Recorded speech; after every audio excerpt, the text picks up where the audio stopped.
I know I have promised the DPS tier list next, and do not worry, that is still in progress, but I'm really excited about this build for Druid. I had a feeling it might be viable after the improvements to Alacrity uptime. If they would have doubled the base duration, it would have helped a lot, but I guess it works like this too, with some concentration gear. Basically, you are a boon DPS spec that can be an off-heal, which works really good in some scenarios, especially in open world meta events. Anyway, let me show you the gear first. I'm using full Ritualist armor with Rune of the Crate, which is exactly the same armor from the previous Alacrity Untamed build. The weapons are 2 axes with Viper stats, but in this case I switched one to Ritualist for an extra 3% boon duration. Do not worry if you have Viper stats, as the difference is minor. And the sigils are Earth and Geomancy. For the second set I am using a Viper short bow with sigils of Bursting and Earth. And finally the trinkets are all Ritualist for the boon duration. Let's move on to the build. For this one I am using Nature Magic with Bountiful Hunter, but you can switch this to any of the other options, as this trait only increases power DPS, and we do not have much of that. Next we use Spirited Arrival for that boon support role, and before we get to the Grandmaster trait, we have Lingering Magic, which gives us an extra 240 concentration, and this is the reason we take Nature Magic. And finally the last trait is Protective Ward for some damage mitigation. But you can also use Invigorating Bond for protection and vigor uptime. But keep in mind that this procs only when you press the F2 skill, it doesn't work with autocast. Next trait line is Skirmishing for the bleeding damage. And for this one we take Sharpened Edges, Hidden Barbs, and Light on your feet. You can take Quick Draw too if you want, but considering how many times you need to switch pets, weapons, entering or exiting CA, I think this way it will be one less thing you need to keep track of. And finally Druid, where we take Blood Moon, which helps us DPS a bit while in CA with skills 3 and 5, but it also works great with the short bow and other CC skills that we will take. Then we have Natural Balance, which increases our damage for 10 seconds when we enter and exit CA, and finally we have Grace of the Land, which we must take for the Alacrity. Let's check out the skills and pets that I'm using for this one. The pets are Wallow and Iboga. The skills are Water Spirit for the vigor that it provides and healing to allies, which will get you in CA faster.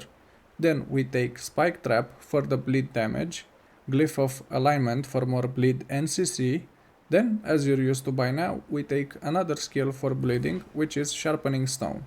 And finally we have Entangle for even more bleed. And that concludes the gear and build. Let's take a look at the rotation. Okay, here we go. Keep in mind that this is the best case scenario, as you do not need to dodge any mechanics. First off, we start with Sharpening Stone, and then dodge twice while running towards the boss for the Light on your feet buff. Then use skills 5, 4 and 2 with your bow and enter CA. Then hit 5 and let it finish channeling, as you are providing Alacrity this way. Then use skill 3, 4 and then spam 1 until skill 5 is off cooldown. Repeat this until you are out of energy. While you're channeling skill 5, you can use the beast skills, as they will not interrupt your channeling and will also increase your DPS.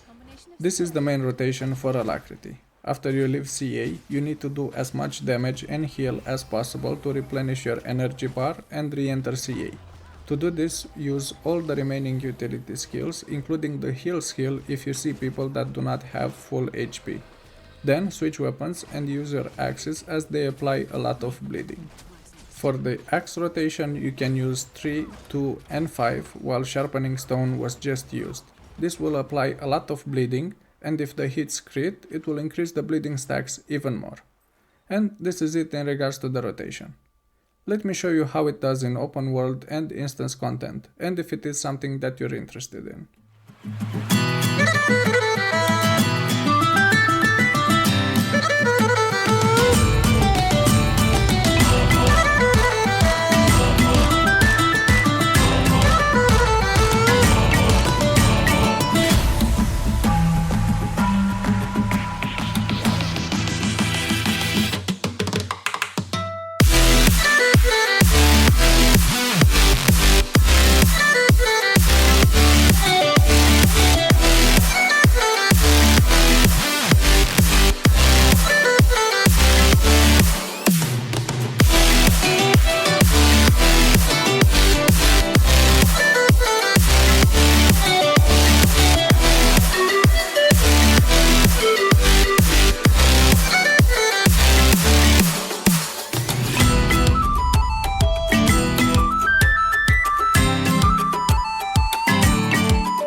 And before we get to the conclusion, I think we can take a look at the fashion, if you want. If not, you can skip ahead.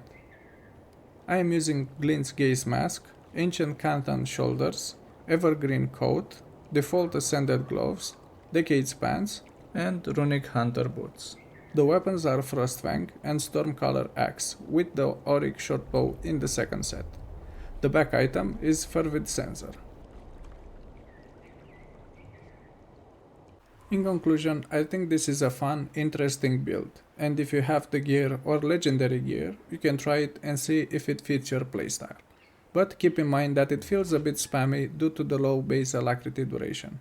If you do not want to play the meta Alacrity supports, then this is definitely for you.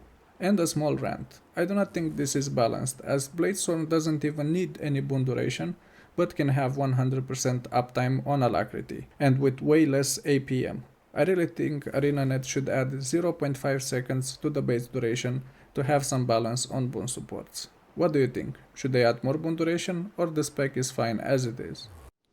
If you want to see more content like this, please let me know in the comment section below, and if you enjoyed the video, please click the like and subscribe buttons.